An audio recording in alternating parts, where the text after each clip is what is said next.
Welcome to economics edible. Statistical assistant grade 2 എക്കണോമിക്സിൻ്റെയും set എക്കണോമിക്സിൻ്റെയും mock test സീരീസിലോട്ട് ഏവർക്കും സ്വാഗതം.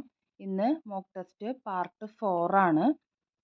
ക്വസ്റ്റ്യൻസ് ഉൾപ്പെടുത്തിയിട്ടുള്ളത് 2025 ഫെബ്രുവരി 2 നടന്ന സെറ്റ് എക്സാമിൻ്റെ ക്വസ്റ്റ്യൻസ് ആണ് മോക്ക് ടെസ്റ്റിൽ ഉൾപ്പെടുത്തിയിട്ടുള്ളത്. അപ്പോൾ നമുക്ക് ക്വസ്റ്റ്യൻസിലോട്ട് പോകാം.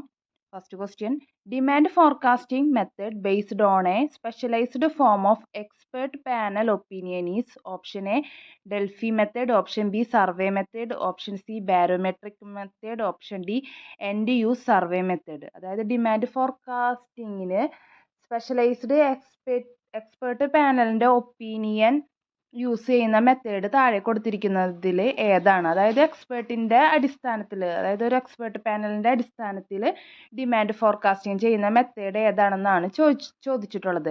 എന്താണ് ഈ ഡിമാൻഡ് ഫോർകാസ്റ്റിംഗ് എന്ന് പറഞ്ഞാൽ? ഡിമാൻഡ് എന്ന് പറഞ്ഞാൽ എന്താണ്? Desire to want or purchase a commodity അല്ലേ? നമുക്ക് ഏതെങ്കിലും ഒരു പർട്ടിക്കുലർ കമ്മോഡിറ്റി വാങ്ങിക്കാനുള്ള ആഗ്രഹത്തെയാണ് എന്താണ് നമ്മൾ മെയിനായിട്ട് ഡിമാൻഡ് എന്ന് പറയുക. ഫോർകാസ്റ്റ് ചെയ്യുക എന്താണ്? അതിൻ്റെ ഫ്യൂച്ചർ ഡിമാൻഡ് അല്ലേ? അതായത് പ്രസൻറ്റിൽ വെച്ചിട്ട് അതിൻ്റെ ഫ്യൂച്ചർ ഡിമാൻഡ് എങ്ങനെയായിരിക്കും എന്ന് ഫോർകാസ്റ്റ് ചെയ്യുകയാണ് എന്ത് ഡിമാൻഡ് ഫോർകാസ്റ്റിംഗ് മെത്തേഡിൽ കൂടെ മീൻ ചെയ്യുന്നത്. അതിൻ്റെ അടിസ്ഥാനത്തിൽ ഡിമാൻഡ് ഫോർകാസ്റ്റിംഗ് മെത്തേഡിനെ രണ്ടായിട്ട് ക്ലാസിഫൈ ചെയ്തിട്ടുണ്ട്. ക്വാളിറ്റേറ്റീവ് മെത്തേഡും ഉണ്ട്, ക്വാണ്ടിറ്റേറ്റീവ് മെത്തേഡും ഉണ്ട്. ക്വാളിറ്റേറ്റീവ് മെത്തേഡിൽ വരുന്നതാണ് എന്ത്? Consumer survey, opinion model, Delphi method. അതായത് ക്വാളിറ്റേറ്റീവ് എന്ന് പറഞ്ഞാൽ എന്താണ്? നമുക്കത് മെഷർ ചെയ്യാൻ സാധിക്കില്ല അല്ലേ? നമ്മ അതിൻ്റെ സവിശേഷതകളുടെ അടിസ്ഥാനത്തിലാണ് നമ്മ അതിൻ്റെ ഡിമാൻഡ് ഫോർകാസ്റ്റ് ചെയ്യുക. പക്ഷേ ക്വാണ്ടിറ്റേറ്റീവ് ആകുമ്പോൾ എന്തായിരിക്കും? അത് കുറച്ച് സ്റ്റാറ്റിസ്റ്റിക്സ് അല്ലേ, ടേംസ്, അത് മെഷറബിൾ ആണ്. അതായത് നമ്മൾ കുറേ ഡാറ്റാസ് യൂസ് ചെയ്തിട്ടായിരിക്കും ക്വാണ്ടിറ്റേറ്റീവ് മെത്തേഡ് മെഷർ ചെയ്യുക. അപ്പോൾ ഡിമാൻഡ് ഫോർകാസ്റ്റിങ്ങിന് രണ്ട് മെത്തേഡ് ഉണ്ടെന്ന് ആലോചിക്കുക, ക്വാളിറ്റേറ്റീവും ക്വാണ്ടിറ്റേറ്റീവും. അതിൽ ക്വാളിറ്റേറ്റീവ് വരുന്നതാണ് consumer survey, opinion model, Delphi method. ഈ ഡെൽഫി മെത്തേഡാണ് ഏത്? ഈ പറഞ്ഞ ഒപ്പീനിയൻ, അതായത് എക്സ്പേർട്ട് പാനലിൻ്റെ ഒപ്പീനിയൻ്റെ ബേസിസിൽ ഡിമാൻഡ് ഫോർകാസ്റ്റിംഗ് ചെയ്യുന്നതാണ് എന്ത്? Delphi method.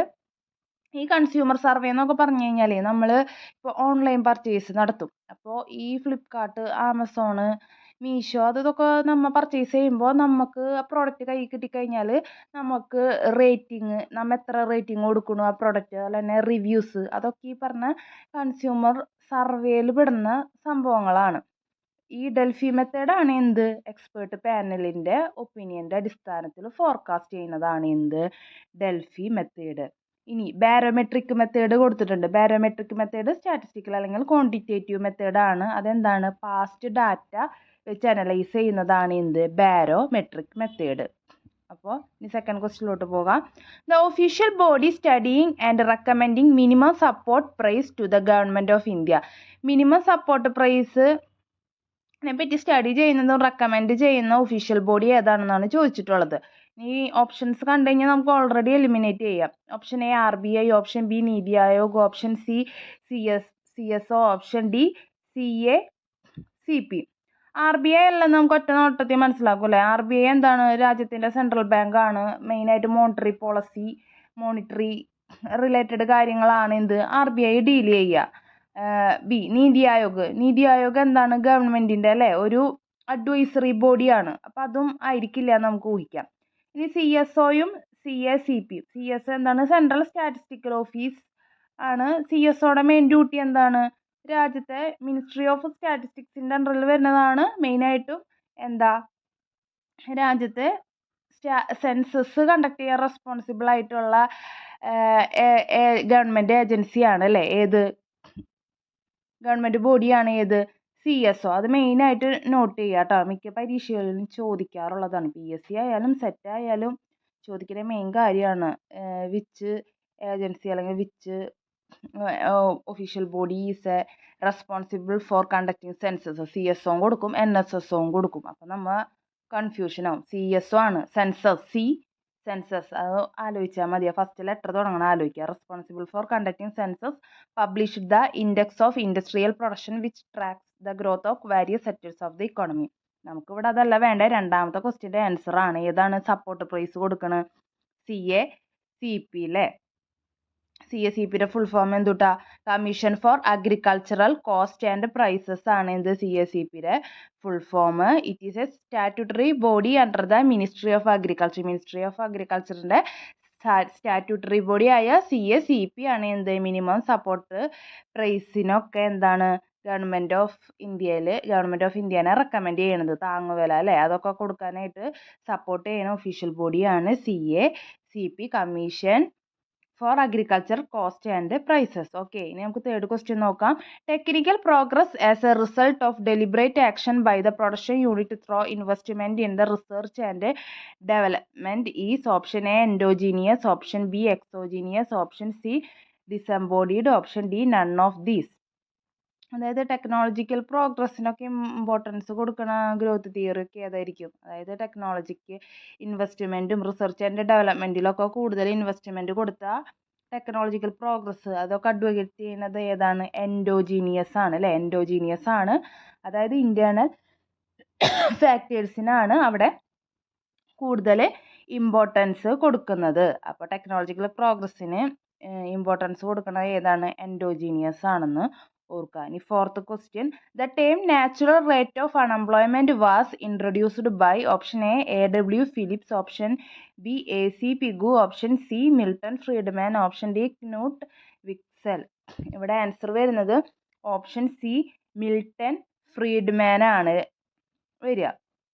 എന്താണ് ഈ നാച്ചുറൽ റേറ്റ് ഓഫ് അൺഎംപ്ലോയ്മെന്റ് എന്ന് പറയുന്നത്? നാച്ചുറൽ റേറ്റ് ഓഫ് അൺഎംപ്ലോയ്മെന്റ് എന്ന് പറഞ്ഞാൽ ഒരു എക്കോണമി ഫുൾ എംപ്ലോയ്മെന്റ്, അത് steady state of full employment ആയിരിക്കുന്ന സിറ്റുവേഷനിൽ അവിടെ ഉണ്ടാകുന്ന ഒരു അൺഎംപ്ലോയ്മെന്റ് കണ്ടീഷനാണ് എന്ത് പറയുക? നാച്ചുറൽ റേറ്റ് ഓഫ് അൺഎംപ്ലോയ്മെന്റ് എന്ന് പറയുന്നത്. ഇത് മിൽട്ടൺ ഫ്രീഡ്മാനും അതുപോലെ തന്നെ എഡ്മണ്ട് ഫിലിപ്സും കൂടിയാണ് ഈ ടേം കൊണ്ടുവന്നതും. അതുപോലെ തന്നെ 1960s ഇത് 1960s നോബൽ പ്രൈസിന് ഈ മിൽട്ടൺ ഫ്രീഡ്മാനെയും എഡ്മണ്ട് ഫിലിപ്സിനെയും അർഹനാക്കിയത് ഇവരുടെ ഈ വർക്കിനെ ആണ് പറയുന്നത്.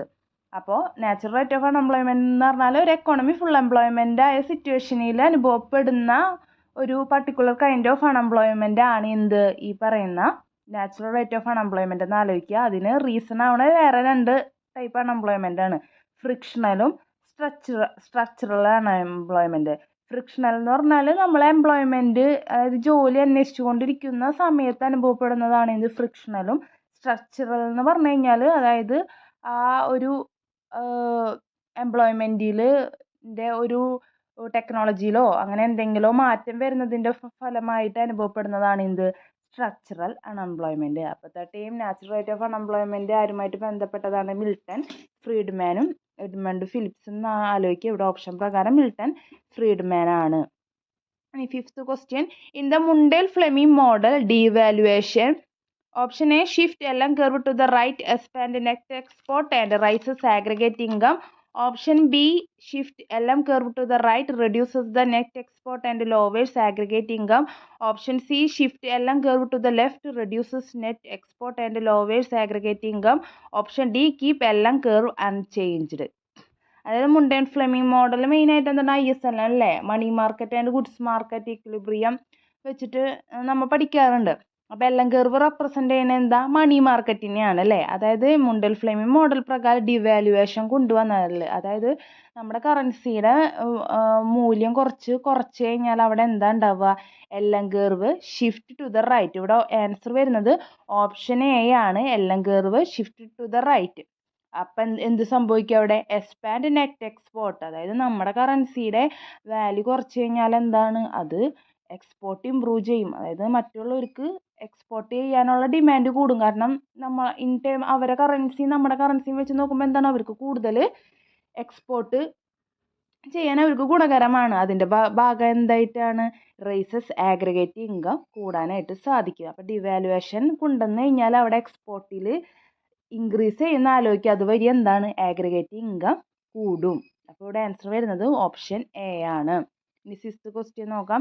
The magnitude of the crowding out effect depends on, ഞാൻ പറഞ്ഞിട്ടുണ്ട് അല്ലേ, കുറേ തിയറികളും കുറേ ഏരിയകളുണ്ട്. അത് എപ്പോഴും ഇങ്ങനെ റിപ്പീറ്റ് ചെയ്ത് ചോദിച്ചുകൊണ്ടിരിക്കുന്ന ഇതാണ് ഏത്? Crowding out effect. അതുപോലെ തന്നെ Okun's law, Taylor rule, Ricardian equivalence, അങ്ങനെ കുറേ ടേമുകൾ ഇങ്ങനെ റിപ്പീറ്റ് ചെയ്ത് ചോദിച്ചുകൊണ്ടിരിക്കും. അപ്പോൾ ക്രൗഡിങ് ഔട്ട് എഫക്റ്റ് എന്ന് പറഞ്ഞാൽ നമ്മളിവിടെ മുൻ ക്ലാസ്സിൽ എടുത്തിട്ടുണ്ട് അല്ലേ. ഇവിടെ ഓപ്ഷൻസ് നോക്കാം. The interest sensitivity of private sector spending. Option B, the increase in the interest rate due to the increase in the government spending.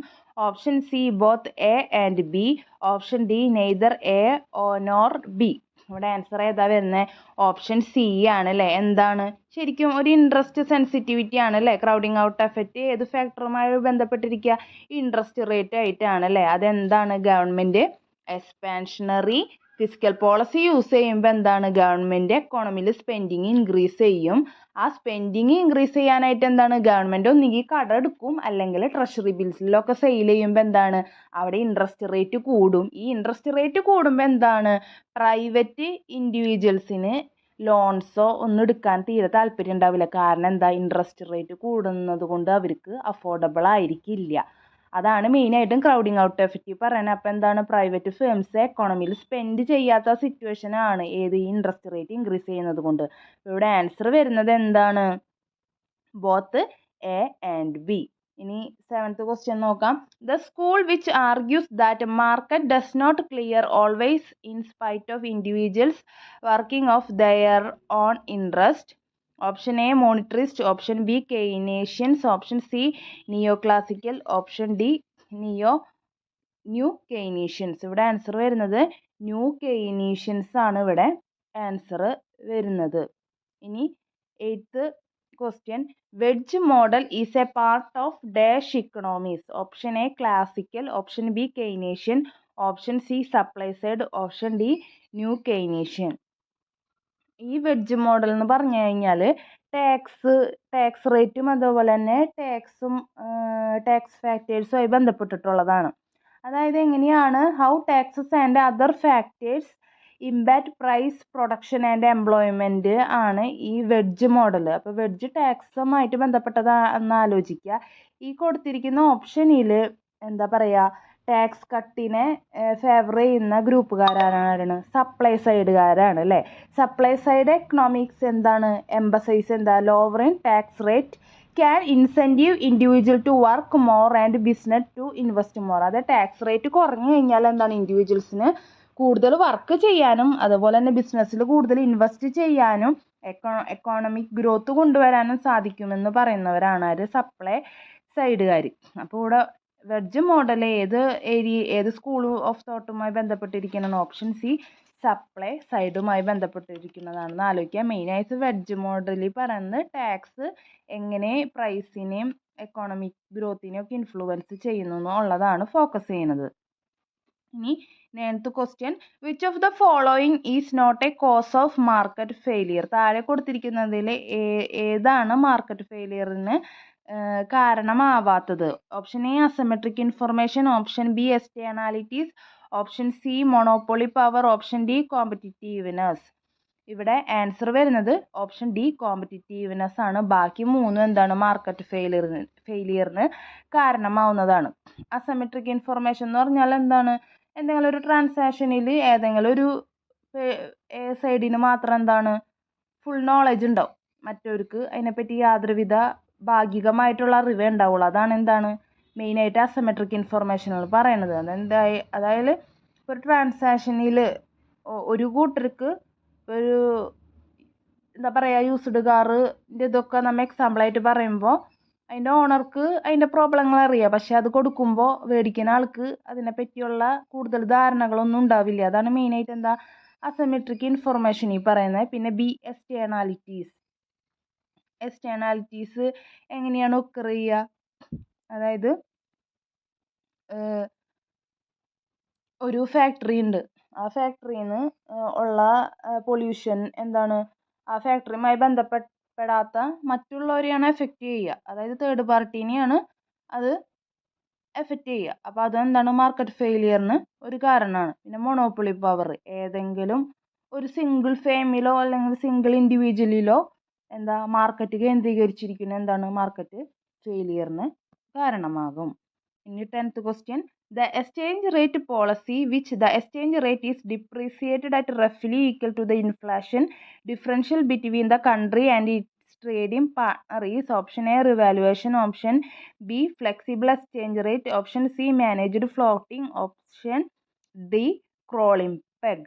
ഇവിടെ ആൻസർ വരുന്നത് ഓപ്ഷൻ ഡി ക്രോളിംഗ് പെഗ് ആണ്. അതായത് എക്സ്ചേഞ്ച് റേറ്റ്, അതായത് ഇൻഫ്ലേഷനെ base ചെയ്തിട്ട് നമ്മുടെ trading പാർട്ട്ണറുമായിട്ട് equalise ചെയ്യുക exchange rate. ഇൻഫ്ലേഷൻ്റെ condition അനുസരിച്ചിട്ട് എന്താ പറയുക, എക്സ്ചേഞ്ച് റേറ്റ് മാറ്റിക്കൊണ്ടിരിക്കുന്നതാണ് എന്ത് ക്രോളിംഗ് പെഗിൽ പറയുന്നത്. അപ്പം ഇന്നത്തെ ക്ലാസ്സിൽ 10 ക്വസ്റ്റ്യൻ ആണ് സെറ്റ് എക്കണോമിക്സിൻ്റെ, അതായത് റീസെൻ്റ് കഴിഞ്ഞ 25 ഫെബ്രുവരി കഴിഞ്ഞ എക്സാമിൻ്റെ 10 ക്വസ്റ്റ്യൻസ് ആണ് ഇവിടെ മോക്ക് ടെസ്റ്റിൽ ഡിസ്കസ് ചെയ്തത്.